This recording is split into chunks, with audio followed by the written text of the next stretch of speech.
Hello friends, welcome to the knowledge verse channel. दोस्तों, education system एक ऐसा word है जिसे दुनिया में सबसे ज़्यादा इंपॉर्टेंस दी जाती है। हर कंट्री की तरक्की उसके एजुकेशन पॉलिसीज़ के ज़रिए की जाती है।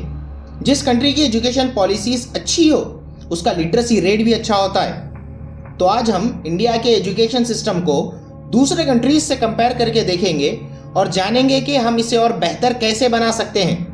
और हम इस वीडियो में डिस्कस करने वाले हैं इंडिया के न्यू एजुकेशन सिस्टम पॉलिसीज के बारे में, जिसे हाल ही में इंप्लीमेंट कर दिया गया है। तो एंड तक वीडियो को जरूर देखते रहिए।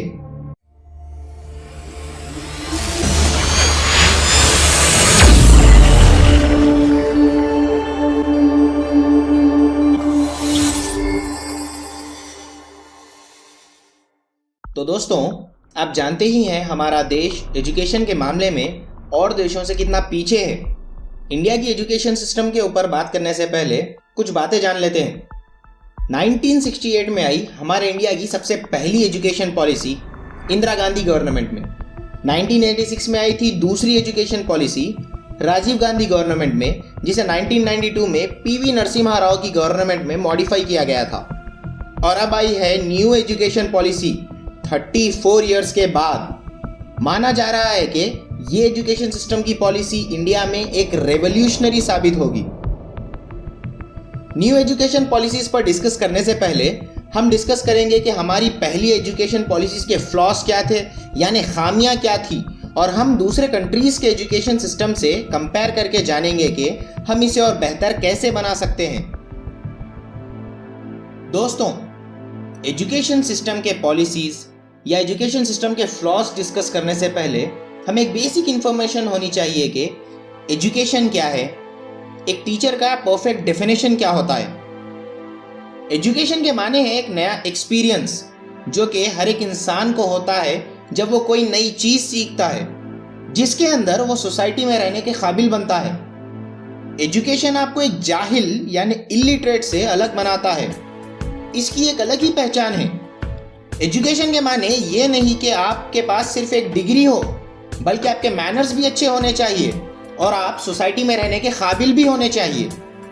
एजुकेशन सिस्टम में सिर्फ स्टूडेंट्स को बुक से नहीं, बल्कि उनके अंदर की क्वालिटीज को पहचान कर उन्हें डायरेक्शन देना चाहिए। एक टीचर वो है जो किसी भी बच्चे को पत्थर से तराश कर हीरा बना सकता है। दुनिया में बहुत सारे बेस्ट एजुकेशन सिस्टम्स हैं जिसे most of the countries follow करते हैं।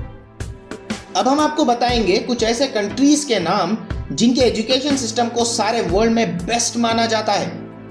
याद रखिए, ये लिस्ट एक्चुअली कुछ फैक्टर्स के बेसिस पर बनाई गई है, जैसे पब्लिक के लिए डेवलप्ड एजुकेशन सिस्टम, बेसिक और हायर एजुकेशन सिस्टम की क्वालिटी, और स्टूडेंट्स का पढ़ाई में इंटरेस्ट। तो ये रहे दुनिया के टॉप 5 बेस्ट एजुकेशन सिस्टम्स और उनसे रिलेटेड कुछ फैक्ट्स।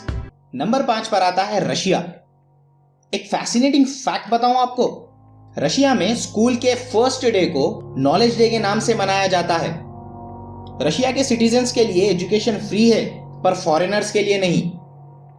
यहाँ के इंस्टीट्यूशंस सारी दुनिया में इनके साइंस और टेक्नोलॉजी के अचीवमेंट्स के बेसिस पर बहुत ज्यादा मशहूर हैं। यहाँ का एजुकेशन पैटर्न 4+5+2+4 है, जो कि थोड़ा सा यूनिक है। अब मैं आपको एक ऐसा फैक्ट बताऊंगा जिसे सुन के आपके मुंह से सिर्फ एक ही बात निकलेगी, अमेजिंग। रशिया का लिटरेसी रेट 99.7% है। नंबर 4 पर आता है डेनमार्क। डेनमार्क के बारे में ज्यादा इंफॉर्मेशन इंटरनेट पर अवेलेबल नहीं है, पर कुछ स्ट्रॉन्ग सोर्सेस के मुताबिक डेनमार्क एजुकेशन के मामले में 4th पोजीशन पर आता है। यहाँ पर 80% इंस्टीट्यूशंस फ्री एजुकेशन प्रोवाइड करते हैं, वो भी सिर्फ यूरोपियंस के लिए। और डेनमार्क का लिटरेसी रेट 99% है। नंबर 3 पर आता है south Korea. South Korea 6+3+3+4 pattern को फॉलो करता है और इनका लिटरेसी रेट 97.9% है। क्या आप जानते हैं साउथ कोरिया में बच्चे अपने स्कूल्स में 16 आवर्स का टाइम स्पेंड करते हैं, जहां बच्चे अपने स्कूल्स में ही डिनर करते हैं। कोरियंस का मानना है कि टीचर्स भगवान के बराबर होते हैं, जिसकी वजह से यहाँ के बच्चों का आईक्यू लेवल बहुत ही हाई होता है। जैसा कि मैंने आपको अभी बताया कि साउथ कोरिया में बहुत ज्यादा स्टडीज पर फोकस किया जाता है, जिसकी वजह से यहाँ टीनेजर्स का सुसाइड रेट बहुत ज्यादा है। नंबर 2 पर आता है जापान। जापान का एजुकेशन पैटर्न 6+3+3+4 है, जिसमें सिर्फ 6 साल तक बच्चा एलिमेंट्री स्कूल में पढ़ता है। उसके बाद 3 साल मिडिल स्कूल और 3 साल हाई स्कूल, लास्ट में 4 साल यूनिवर्सिटी। जापान में सबसे पहले बच्चों को सिखाया जाता है कि अपने एनवायरनमेंट को कैसे साफ रखें, जिसके लिए उन्हें अपने टीचर्स के साथ मिलकर ही अपने स्कूल्स को साफ करना पड़ता है। जापान में बच्चों की मर्जी से उनकी एजुकेशन स्ट्रीम चूज की जाती है, ना कि किसी और की मर्जी से, जिसकी वजह से यहाँ का लिटरेसी रेट 99% है। पर एक बात सबसे ज्यादा निराश करती है कि जापान इतना डेवलप्ड होते हुए भी यहाँ पर एजुकेशन सिस्टम फ्री नहीं है।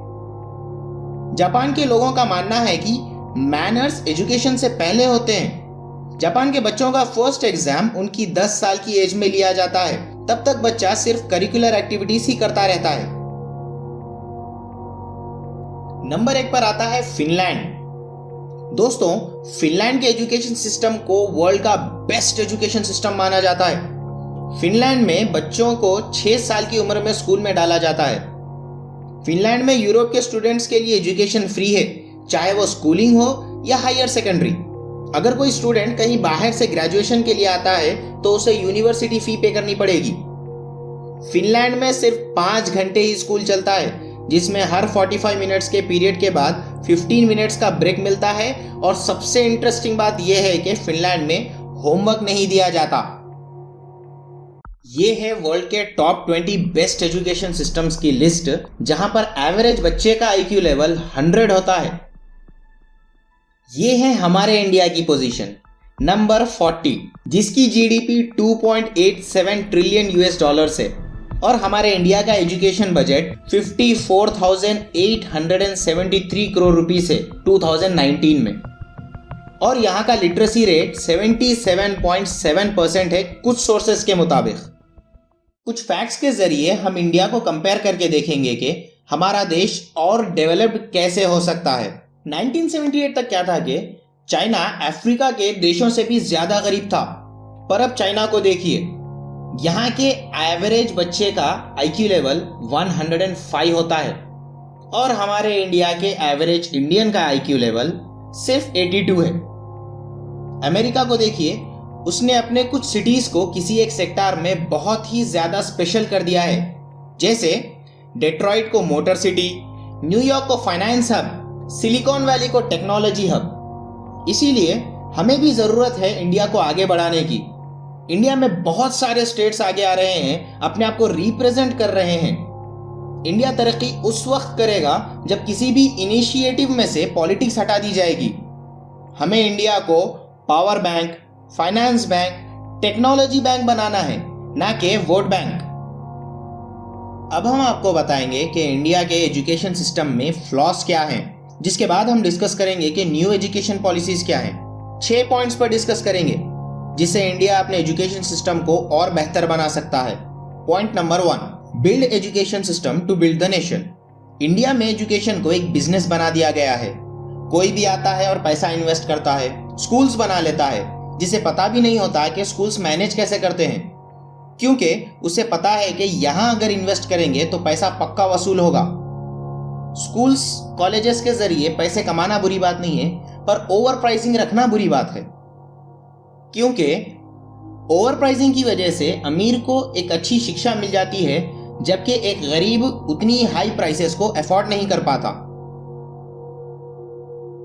Point number 2, creating the environment. यहां पर बच्चों को नई चीजें सोचने का टाइम नहीं मिलता, एनवायरनमेंट नहीं मिलता, जिससे कि उन्हें बैरियर फ्री थिंकिंग या आप कहें out of the box thinking की आदत नहीं होती। यहाँ पर एक्चुअली में कॉर्पोरेट कैंपस और कॉलेज कैंपस को अलग कर दिया गया है। मतलब कि कॉलेज एनवायरनमेंट और कॉर्पोरेट एनवायरनमेंट अलग हो गया है। एग्जाम्पल के तौर पर स्टैनफोर्ड और हार्वर्ड यूनिवर्सिटीज में स्पेशली स्टूडेंट्स को प्रोजेक्ट्स और केस स्टडीज पर काम कराया जाता है, जिसकी वजह से जब वो कॉर्पोरेट वर्ल्ड में कदम रखता है तो उसे ज्यादा प्रॉब्लम फेस नहीं करनी पड़ती। जबकि हमारे इंडिया में ज्यादातर बुक्स और मार्कशीट्स पर फोकस किया जाता है, जबकि हमें चाहिए कि बच्चे के इंटेलेक्ट को डेवलप करें। Point number 3, non profitable education system. हमारे इंडिया में कॉलेजेस स्पेशली नोट छापते हैं और टीचर्स को कम सैलरीज पर हायर करते हैं। जरा आप ही सोचिए कि टैलेंटेड टीचर्स क्यों इतनी कम सैलरीज पर काम करेंगे। अगर कोई टीचर्स आ भी जाते हैं तो कम सैलरी की वजह से टीचर्स में बच्चों को पढ़ाने का इंटरेस्ट नहीं मिलता और वो पीक लेवल का टैलेंट नहीं बिल्ड कर पाते। आप इंस्टीट्यूशन से प्रॉफिट कमा सकते हैं, बट क्वालिटी ऑफ एजुकेशन के नाम पर हाई प्राइसेस में एजुकेशन का बिजनेस नहीं होना चाहिए। Point number 4, awareness of education. यहाँ के लोगों की सोच देखिए, अगर कोई मजदूर का बेटा है तो उसे पढ़ने की क्या जरूरत, वो भी मजदूर बनेगा। अगर किसी का बाप किसान है तो उसका बेटा भी किसान बनेगा ना। ऐसी सोच हमारे यहाँ से हटनी चाहिए और एक रेवोल्यूशन की जरूरत है एजुकेशन इंडस्ट्री में। यहाँ पर अगर बच्चा क्लासेस बंक करता है तो बेसिकली उसे या तो टीचर का लेक्चर समझ नहीं आ रहा या फिर बच्चा उस पर्टिकुलर स्ट्रीम में इंटरेस्टेड नहीं है। फॉरेन में बच्चों का इंटरेस्ट बढ़ाने के लिए स्पेशली एक्टिविटीज का यूज करते हैं और हमारे इंडिया में उसे 75% अटेंडेंस की धमकी दी जाती है। पर हमें यहाँ पर ऐसा एनवायरनमेंट बनाना चाहिए जिसकी वजह से बच्चे खुद से क्लासेस अटेंड करें। Point number 5, good infrastructures. अगर बच्चों को ढंग के बुक्स नहीं मिले, जो आज स्पेशली मिलते नहीं हैं, अगर मिलते भी हैं तो बहुत एक्सपेंसिव होते हैं, और प्रॉपर कॉलेजेस और स्कूल्स नहीं है भी तो फीस ज्यादा है। एक्चुअली में हमें इंफ्रास्ट्रक्चर को सस्ता करना चाहिए जिसकी वजह से बच्चा अच्छे कॉलेजेस में पढ़ सके, चाहे वो अमीर हो या गरीब। सबसे इंपॉर्टेंट चीज याद रखिए, 50% से ज्यादा इंस्टीट्यूशंस में क्लीनलीनेस यानी सफाई नहीं होती। वहां के वॉशरूम्स हाइजेनिक और क्लासरूम्स एनवायरनमेंट फ्रेंडली नहीं होते। इसका सॉल्यूशन ये है कि इंफ्रास्ट्रक्चर्स रिनोवेट होने चाहिए। Last but not least, point number 6, hiring the best teachers. मान लीजिए कि बच्चे को सब कुछ मिल रहा है, infrastructure, environment, free education, but अगर टीचर ही वो क्वालिटी का एजुकेशन नहीं दे सके तो नेशन में फॉर्म्ड माइंड्स कैसे बनेंगे। याद रखिएगा, मैंने कहा फॉर्म्ड माइंड्स, ना कि फील्ड माइंड। एक तो होता है फील्ड माइंड जो सर्टिफिकेट्स के बेसिस पर बनता है और दूसरा होता है फॉर्म्ड माइंड जो कि स्किल्स की बेसिस पर बनता है। हमें फील्ड माइंड्स की नहीं बल्कि फॉर्म्ड माइंड्स की जरूरत है। देखिए, दरअसल बात एजुकेशन सिस्टम की नहीं है, क्वालिटी ऑफ एजुकेशन की है। हमारे पास अपडेटेड टेक्नोलॉजी नहीं है, सही ट्रेनिंग नहीं है। हर साल इंडिया में 15 लाख इंजीनियर्स ग्रेजुएट हो रहे हैं, जिनमें सिर्फ 2.5 लाख को ही जॉब मिलती है, वो भी डिफरेंट सैलरी बेसिस पर। हर साल 1.5 लाख MBBS डॉक्टर्स ग्रेजुएट होते हैं, पर सिर्फ कुछ को ही जॉब मिलती है। और याद रखिए, हर साल 3.5 लाख MBA स्टूडेंट्स ग्रेजुएट होते हैं, जिनमें से 50% अनएम्प्लॉयड है। बड़े कंपनीज जैसे गूगल, एप्पल, फेसबुक को क्वालिटी ऑफ स्टूडेंट से मतलब है, ना कि क्वांटिटी से और ना ही उनकी डिग्री से। चाइना में एक एवरेज इंसान इंडिया के मुकाबले में 5 लोगों का काम अकेला संभाल सकता है। बात सिंपल है, यहाँ पर बच्चे के स्किल्स पर फोकस किया जाना चाहिए, यानी डिजर्व पर, ना कि रिजर्व पर। अब हम आपको इंडिया की न्यू एजुकेशन पॉलिसी के बारे में बताएंगे, जिसे हाल ही में इंप्लीमेंट कर दिया गया है। 31 मई 2019 को डॉक्टर के कस्तूरीरंगन की कमेटी ने एक रिपोर्ट सबमिट की, जिसके अंदर सारी डिटेल्स लिखी गई थी कि क्या क्या चेंजेस इंप्लीमेंट करने की जरूरत है। अब हम आपको इनमें लिखे गए कुछ स्टेटमेंट्स के बारे में बताएंगे। Point number 1, emphasis on mother tongue till class 5। Point number 2, activity based learning below class 2। Point number 3, introduction of subjects between class 3 to 5। Point number 4, coding and internships in class 6। Point number 5, multidisciplinary flexible choice of subjects in class 9 to 12। अब हम आपको एक एक point के बारे में detail में समझाएंगे। According to this report, 2 crore से ज्यादा स्टूडेंट को मेन स्ट्रीम में वापस लाया जाएगा, जिसका मतलब ये है कि 2 करोड़ से भी ज्यादा बच्चों को एजुकेट किया जाएगा। रिपोर्ट्स के अनुसार MHRD यानी ministry of human resource and development से बदलकर एजुकेशन मिनिस्ट्री रख दिया गया है। अब जो नया पैटर्न आया है, इसमें 5+3+3+4 की स्ट्रैटेजी को इम्प्लीमेंट किया जाएगा। हम हर एक पर्टिकुलर नंबर को डिटेल में डिस्कस करेंगे। 5 साल जिसका मतलब है फाउंडेशनल एजुकेशन, जिसके अंदर एक बच्चा 3 साल की उम्र में स्कूल में एडमिशन लेगा और 8 साल तक बच्चा सिर्फ खेल कूद कर ही पढ़ेगा। 3 साल जिसका मतलब है प्रिपरेटरी एजुकेशन, जहां पर बच्चे के पर्सनालिटी डेवलपमेंट, करिकुलर और को करिकुलर एक्टिविटीज पर ज्यादा फोकस किया जाएगा।